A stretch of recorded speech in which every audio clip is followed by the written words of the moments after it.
Я угадаю. Острый энтероколит. Да. Это серьезно? Да.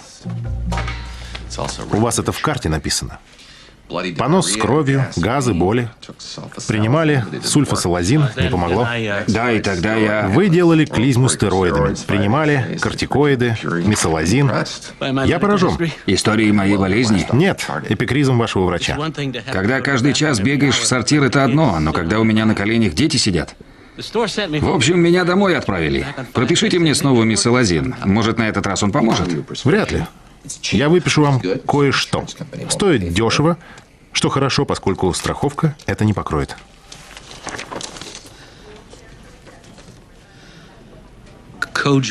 Сагарит? Сигареты. По одной дважды в день, не меньше. Исследования показали, что сигаретный дым отлично справляется с воспалением внутренних органов. Плюс с сигаретой вы будете выглядеть еще круче.